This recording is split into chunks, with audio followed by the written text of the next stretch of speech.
Amazon பழங்குடி மக்களுக்கு நாகரிகத்தை கற்றுத்தந்து அவங்க செழிப்படைய உதவிய சூரியனின் மகள் தன்னை தொடர்பு கொள்ள ஒரு வழியை சொல்லிட்டு போறாங்க. அதுதான் அயஹுவாஸ்கா. அது போதையை தாண்டிய ஒரு நிலை. தமிழர்கள் தேரலை பயன்படுத்தினாங்கன்னு பல தமிழறிஞர்களும் சொல்லியிருப்பாங்க. ஆனா தேரல்னா இவங்க சொல்ற மாதிரியான மதுபானம் கிடையாது. அதோட உண்மையான பொருள் அயஹுவாஸ்கா. அதாவது போதைக்காக பயன்படுத்தப்பட்ட பானம் கிடையாது. அதோட பயன்பாடே வேற. இது ஏன்ஷியன்ட் அபாகலிப்ஸ் சீசன் 2 எபிசோட் 5. இந்த வீடியோல பயங்கரமான ஆச்சரியமூட்டும் பல தகவல்களை பார்க்க போறோம். வணக்கம் மக்களே, நான் உங்கள் பேங்கை, தமிழ் பேங்கை.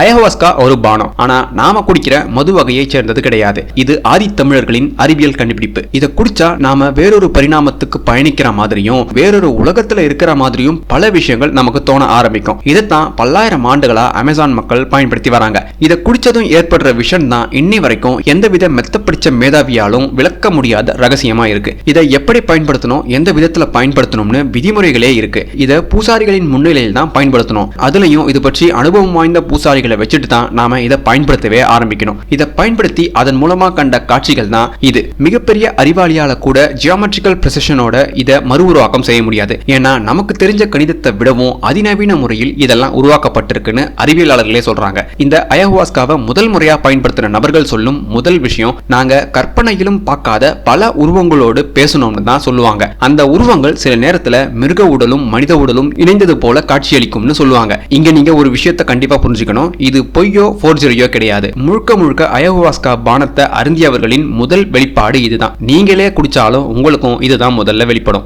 இந்த விஷன்ஸ் அண்ட் டிராயிங்ஸ் அமேசான்ல மட்டும் கிடையாது, எல்லா பழங்கால கட்டடங்கள் இருக்கும் இடத்திலும் இடம்பெற்றிருக்கு. இன்காஸ், மாயன்ஸ், அதுக்கு முன்பிருந்த அவர்களின் முன்னோர்கள்னு எல்லாருமே சைக்கடெலிக் விஷன்ஸை செதுக்கியும் வரைஞ்சும் வச்சிருக்காங்க. துகானோ பழங்குடி மக்கள் அவங்க வீட்டையே பயங்கரமான விஷுவல் ஆர்ட்ஸ் நிறைஞ்ச ஒரு கலைக்கூடமாவே வரைஞ்சு வச்சிருப்பாங்க. குறிப்பா அவங்க வழிபாட்டு இடத்தை வேற லெவல்ல வரைஞ்சு வச்சிருக்காங்க. துகானோ பழங்குடியின் கதைகளின்படி சூரியனின் மகள் இவங்களை விட்டு போகும்போது அயஹுவாஸ்காவை எப்படி தயார் பண்ணணும், அதை எப்படி பயன்படுத்தி இந்த விஷன்ஸ் எல்லாம் பார்க்கணும்ன்றத இவங்களுக்கு கத்துக் கொடுத்துட்டு போயிருக்காங்க. இன்கா மொழியில் அயஹுவாஸ்கானா வைன் ஆஃப் சோல்ஸ், அதாவது ஆன்மாக்களின் கோடின்னு பொருள். இந்த பாறை ஓவியங்கள் துகானோ பழங்குடி வசிக்கும் இடத்தில் இருக்கு. இதுல வரையப்பட்டிருக்கும் எல்லா ஓவியங்களும் அயஹுவாஸ்காவை பயன்படுத்தி இப்ப கிடைச்ச விஷன்ஸ் படி உருவாக்கப்பட்ட அதே ஓவியங்களோடு ஒத்து போகுது. இந்த ஓவியங்கள் எல்லாம் கடைசி ஐசேஜ் அப்ப உருவாக்கப்பட்டிருக்கு. அப்படின்னா அயஹுவாஸ்கா கிமு 13,000 ஆண்டுகளுக்கு முன்பிருந்தே பயன்பாட்டில் இருந்து வந்திருக்கு. இதை பயன்படுத்திய மக்கள் இதன் வேதியியல் முறைகளையும் நல்லா தெரிஞ்சு அறிவில் முதிர்ந்த மக்களாக தான் இருந்திருக்காங்க.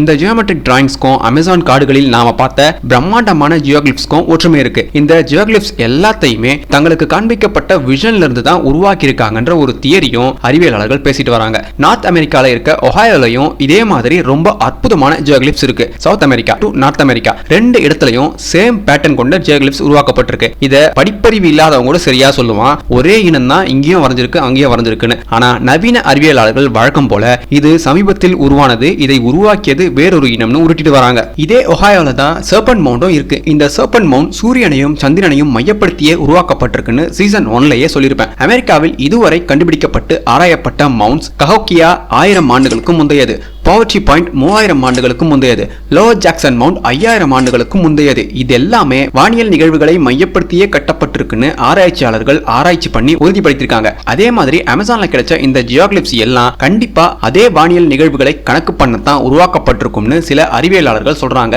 மேலும் இது பற்றிய ஆராய்ச்சிகள் தொடர்ந்து நடந்துட்டு இருக்கு. நவீன மனிதர்களான நாம தான் டெக்னாலஜில டெவலப் ஆகி ஸ்பேஸ் பற்றி பயங்கரமா தெரிஞ்சுக்கிட்டோம்னு பல கோமாளிகள் உளறிட்டு சுத்துவாங்க. ஆனா பண்டைய கால மக்கள் அண்டத்தை ஆராய்ந்து அது பற்றி தெரிந்து கொண்ட 1% கூட நாம இன்னுமே தெரிஞ்சுக்கல. அதுதான் உண்மை. ஒஹாயோல இருந்து 1300 மைல் தொலைவில் மெக்சிகோவின் வடக்கு பகுதியில் பனிப்பாலைவனம் இருக்கு. இங்கதான் பிரம்மாண்டமான கிராண்ட் கேனியன்ஸ், சாண்ட்ஸ்டோன் கிளிஃப்ஸ்லாம் இடம்பெற்றிருக்கு. இங்க வானிலை அம்சங்களும் கொடூரமானதா தான் இருக்கும். இந்த இடத்தை பேட்லாண்ட்ஸ் சொல்லுவாங்க. இந்த மாதிரி இடத்துல ஒன்னுத்தையும் உருவாக்கவோ கட்டி எழுப்பவோ முடியாதுன்னு நினைப்பீங்க. ஆனா அது தவறு. as I have always said, பண்டைய மக்கள் நம்மள மாதிரி சோம்பேறிகளோ தற்குறிகளோ கிடையாது. நம்மை விட மிக பெரும் அறிவாளிகள், உழைப்பாளிகள். இது நார்த் அமெரிக்கால இருக்க முக்கியமான தொல்லியல் இடங்களில் ஒன்னு. டசன் கணக்குல உருவாக்கப்பட்ட ஏன்ஷியன்ட் ஸ்ட்ரக்சர்ஸ் இந்த பேட்லாண்ட்ஸ் முழுக்க இருக்கு. இதுதான் சாக்கோ கேனியன். 100 ஆண்டுகளுக்கும் மேலாக நடத்தப்பட்ட ஆராய்ச்சியில் என்னை வரைக்கும் இந்த ஸ்ட்ரக்சர்ஸ் ஒரு மர்மமாவே இருந்து வருது தொல்லியல் ஆய்வாளர்களுக்கும் அறிவியலாளர்களுக்கும். இதை யார் கட்டினது, எப்படி கட்டினாங்க, எதுக்காக கட்டினாங்கன்னு யாருக்குமே தெரியல. இந்த கட்டுமானங்கள்ல முக்கியமான கட்டுமானம் ஒன்னு இருக்கு. அத பியூப்ளோ போனிச்சோன்னு சொல்லுவாங்க.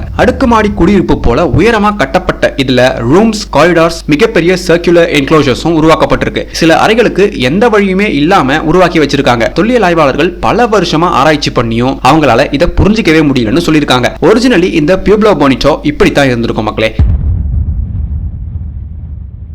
செமிசர்க்கிள் வடிவத்தில் 800க்கும் மேற்பட்ட அறைகள் கொண்டு கிராண்ட் கேனியன்ஸை நோக்கி கட்டப்பட்டிருக்கு. சாக்கோ கேனியனுடைய சீஃப் நேத்தன் ஹேட்ஃபீல்ட் பல ஆண்டுகளா இந்த கட்டடங்களை பற்றி ஆராய்ச்சி பண்ணிட்டு வராரு. இந்த கட்டடங்கள் அமெரிக்காவின் மிகப்பெரிய கட்டடங்களாக 19ஆம் நூற்றாண்டு வரை இருந்ததாகவும் இதை பியூப்லோ மக்களின் முன்னோர்கள் கட்டியதாகவும் சொல்றாரு. ஆனா எந்த காலத்தை சேர்ந்த முன்னோர்கள்னு சொல்லல. ஏன் மத்த எல்லா இடத்தையும் விட்டுட்டு இங்க வந்து இவ்வளவு சிக்கலான அமைப்புல இந்த கட்டுமானத்தை உருவாக்கணும்? 800க்கும் மேற்பட்ட அறைகள் இருந்தும் மக்கள் வாழ்ந்ததற்கான எந்த ஒரு தொல்லியல் தடயத்தையும் ஆய்வாளர்களால இன்னி வரைக்குமே கண்டுபிடிக்க முடியல. ஆனா இந்த இடிபாடுகள் நிறைந்த கட்டடங்களுக்குள் 100க்கும் மேற்பட்ட சடங்குகள் செய்து புதைக்கப்பட்ட பல தொல்லியல் பொருட்களை கண்டுபிடிச்சிருக்காங்க. அதாவது பயங்கரமான உழைப்பையும் கஷ்டத்தையும் தாங்கி இவ்வளவு பெரிய கட்டுமானத்தை கட்டி மக்கள் யாரும் இங்கு வாழாம சடங்குகள் செய்யும் இடமா மட்டுமே பயன்படுத்தி வந்திருக்காங்க. அப்படின்னா அவங்க வாழ்ந்த இடம் எப்பேற்பட்ட பிரம்மாண்டமானதா இருந்திருக்கும்னு யோசிச்சு பாருங்க. பியூப்லோ மக்களின் வழிவந்த ஹாப்பி இன மக்கள் இதை கிவான்னு சொல்லுவாங்க. கிவான்னா சடங்குகள் செய்யும் புனித இடம்னு அர்த்தம். இந்த சடங்கு நடக்கும்போது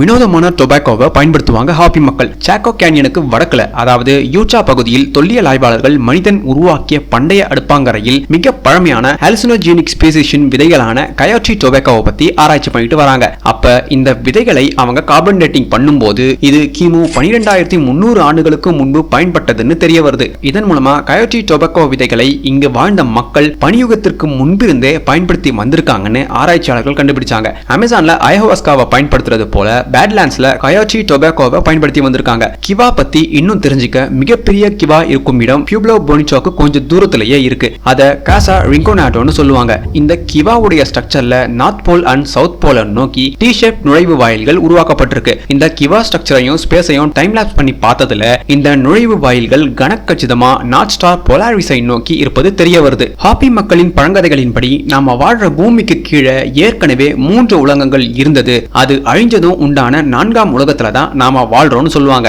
அதாவது முதல் உயிரை உருவாக்கியதும் சூரிய ஆத்மா அந்த உயிரை உருவாக்கிய ஸ்பைடர் கிராண்ட்மதர் கிட்ட நீ இந்த உயிர்களை முதல்ல இருக்க 2 உலகத்துல வாழவை, 3வது உலகத்துல ஆதி மனிதர்களுக்கு மட்பாண்டங்களை செய்வது எப்படின்னோ நல்லது கெட்டது எதுன்னோ கத்து தர சொல்லிச்சான் அந்த சூரிய ஆத்மா. அதன்படி அந்த ஸ்பைடர் கிராண்ட்மதரும் கத்து தந்தாங்களாம். ஆனா சில மனிதர்கள் தீய வழியில் சென்றதால கோபமடைந்த அந்த சூரிய ஆத்மா நல்ல மனம் கொண்டவர்களை மட்டும் மேல் நோக்கி போக சொல்லிச்சான். 3வது உலகத்திலிருந்து மேல போனவங்க வந்து சேர்ந்த இடம் தான் 4வது உலகமான நாம வாழும் இப்போதைய நிலப்பகுதியா. இப்பவும் கிராண்ட் கேனியன்ல குறிப்பிட்ட இந்த இடத்தை மிக புனிதமான இடமா கருதுறாங்க ஹாப்பி இன மக்கள். இந்த இடத்தின் பெயர் சிவப்பு. இதுல இருந்து தான் இவங்களுடைய முன்னோர்கள் மேல வந்தாங்கன்னு நம்புறதால யாரையும் இதுக்கு பக்கத்துல வர அனுமதிக்கவே மாட்டாங்க. இந்த சிம்பாலிக் ரெப்ரசன்டேஷன் தான் கிவா அமைப்பு. நான் சொன்ன இந்த கதையை கேட்டதும் இது கற்பனை, இது உருட்டுன்னு நிறைய பேர் நினைச்சிருப்பீங்க. ஆனா ஒரு காலத்துல பூமியில் வாழ்ந்த மக்கள் பூமியுடைய மேற்பரப்பிலிருந்து பாதுகாப்பா இருக்க பூமிக்கு அடியில் தங்கும் நிலை உண்டாச்சு. சரியா கிமு 12800 ஆண்டுகளுக்கு முன்பு எங்கட்ரோயஸின் பேரழிவிலிருந்து தப்பிக்க மக்கள் பூமிக்குள்ள போக ஆரம்பிச்சாங்க. பல அறிவியலாளர்கள் வெளிப்படையா சொல்ல ஆரம்பிச்சிட்டாங்க, பூமியையே கபலீகரம் செய்த பேரழிவு காஸ்மிக் இம்பாக்டால் உண்டாச்சுன்னு. அந்த நேரத்துல காமெட்ஸ் வெடிச்சு பூமி முழுக்க சிதறி சின்ன பின்னமாக்கும் போது மக்கள் பூமிக்கடியில் தஞ்சம் புகுந்து எர்த் சர்ஃபேஸ்ல நிலைமை சரியானதும் திரும்ப மேல வந்த நிகழ்வை தான் அறிவியலாளர்கள் சொல்றாங்க. அதையே தான் ஹாப்பி இன மக்களுடைய முன்னோர்கள் செவிவழி செய்தியா இவங்களுக்கு சொல்லிட்டு போயிருக்காங்க. இந்த நிகழ்வை ஹாப்பி இன மக்கள் அவங்களுடைய அடுத்த தலைமுறைக்கு கடத்தி வந்திருக்காங்க. இந்த கட்டுமானத்தை பயன்படுத்தி விவசாயத்திற்கு உகந்த வானியல் கணிப்பை இதன் மூலம் கணக்கிட்டு எப்ப விதைக்கணும் எப்ப அறுவடை செய்யணும்னு கணக்கு பண்ணும் மிகப்பெரிய அறிவியலாளர்களாவே வாழ்ந்திருக்காங்க இந்த மக்கள். ஆனா விவசாயத்துக்காக மட்டுமே இதை பயன்படுத்தல. சாக்கோ கேனியனுக்கு 90 மைல் தொலைவில் ஒரு தனித்துவமான மணற்கல்மேடு இருக்கு. அதுக்கு இடையில கிவா ஸ்ட்ரக்சரை உருவாக்கி வச்சிருக்காங்க. அதுவும் 18.6 ஆண்டுகளுக்கு ஒரு முறை நிகழும் லூனார் ஈவென்ட்டை அப்சர்வ் பண்ண வடக்கு நோக்கி நிலா தோன்றுவதையும் மறைவதையும் துல்லியமா கணக்கு பண்ண உருவாக்கி வச்சிருக்காங்க. நிலா இந்த 2 பாறைகளுக்கு இடையில் ஒரு முறை மட்டுமே தோன்றும். அதுக்கப்புறம் இந்த நிகழ்வை நாம மறுபடியும் பார்க்க 18.6 வருஷம் காத்திருக்கணும். அப்படின்னா எத்தனை 18 ஆண்டுகள் நிலவை கண்காணித்து கணக்கிட்டு அதன் பிறகு இதை கட்டியிருப்பாங்கன்னு யோசிச்சு பாருங்க மக்களே. இதுதான் முன்னோர்களின் அறிவியல் அறிவு. இது நமக்கு துளியும் தெரியாது, அந்த அறிவும் நமக்கு கிடையவே கிடையாது. சாக்கோ கேனியன் ஸ்ட்ரக்சர்ஸ்க்கும் நிலவுக்கும் என்ன தொடர்புன்னு ஆராய்ச்சி பண்ண அறிவியலாளர்கள் குறிப்பிடத்தக்க விஷயத்தை கண்டுபிடிக்கிறாங்க. நிலா பூமியை நோக்கி இந்த 18 ஆண்டுகளில் எங்கெல்லாம் தோன்றி எப்படி தன்னுடைய பாதையை பூமியின் மீது கடக்கும்னு தெளிவா கணிச்சு நிலா எங்கெல்லாம் தோன்றுதோ அந்த இடத்தை குறிக்க கட்டுமானங்களை கட்டியிருக்காங்க. ஆனா நிலாவுக்கும் விவசாயத்துக்கும் சம்பந்தமே கிடையாது. இருந்தாலும் நிலாவுக்கு ஏன் இவ்வளவு முக்கியத்துவம் தந்தாங்கன்னு கண்டிப்பா தெரியல. ஆனா ஒரு விஷயம் மட்டும் உறுதியாகுது, நிலாவை மையமா வச்சு சடங்குகள் செஞ்சிருக்காங்கன்றது மட்டும் உறுதியாகுது. சாக்கோ கேனியன்ஸுக்கு 5 மைல் தொலைவில் கேனியன் சுவர்களில் எல்லோருடைய கவனத்தை ஈர்க்கும் பழமையான பாறை ஓவியங்கள் செதுக்கப்பட்டிருக்கு. அந்த பிரம்மாண்ட சுவர்ல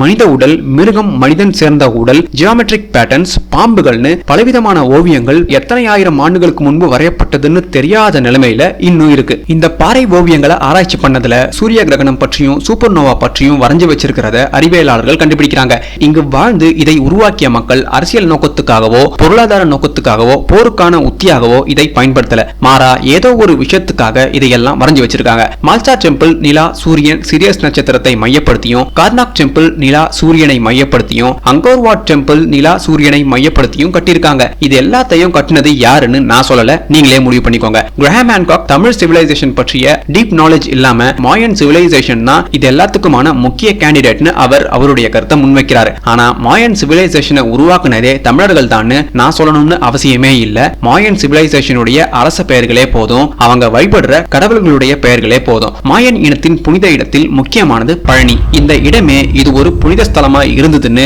பார்த்ததுமே நாம எடுத்த எடுப்பிலேயே சொல்லிடலாம். இந்த இடத்தை சுத்தி பாறைகள் இருக்கு, தண்ணீர் இருக்கு, நல்ல இயற்கை எழில் இருக்கு. அதனால இந்த இடத்தை தேர்வு செஞ்சு பாறைகளை குடைந்து இப்பேற்பட்ட பிரம்மாண்டங்களை கட்டியிருக்காங்க. ஆனா எப்படி கட்டினாங்கன்னு யாருக்குமே தெரியாது. மாயன் கல்ச்சர் பத்தி பல வருஷமா படிச்சுட்டு வர expert and guide Lucas Garcia பிரமிடுகளை புனிதமான மலையை குறிக்கவே கட்டியிருக்காங்கன்னு சொல்றாங்க. மலைகள் புனிதம், இந்த 2 வார்த்தையிலேயே நீங்க புரிஞ்சுக்கலாம். மலையினாலே தமிழர்களான நமக்கு முதலில் தோன்றும் ஒரே கடவுள் முருகன். குன்றிருக்கும் இடமெல்லாம் முருகன் இருப்பான்னு வழி வழியா நாம வழிபட்டு வந்திருக்கோம். இதுதான் நம்மளுடைய வழக்கமாவே இருந்திருக்கு. அதேதான் மாயன்ஸ் இனத்தை உருவாக்கும் முன்பு இங்கு வந்து தஞ்சம் புகுந்த தமிழர்கள் பண்ணிருக்காங்க. அதாவது முருகனை வழிபட மலை போன்ற அமைப்பையே உருவாக்கியிருக்காங்க இந்த இடத்துல. ஆஸ் யூசுவல் இந்த பிரமிட்ஸ் எல்லாத்தையுமே ஸ்பேஸ் அப்சர்வேஷனுக்காகவும் பயன்படுத்தியிருக்காங்க. மாயன்களின் முன்னோர்களான நம் குமரி தமிழர்கள் உருவாக்கிய இந்த பழனியை பத்தி தெரிஞ்சுக்க ஒரு விசேஷமான நாள்ல விசேஷமான நேரத்துல சூரிய கோவிலுக்கு போனா அந்த பிரம்மாண்டத்தை கண்கூடா பார்க்கலாம். அந்த விசேஷமான நாள் வசந்தகால உத்தராயணம் ஆரம்பமாகும் நாள். அந்த நேரத்துல சூரியன் துல்லியமா கிழக்கில் தோன்றி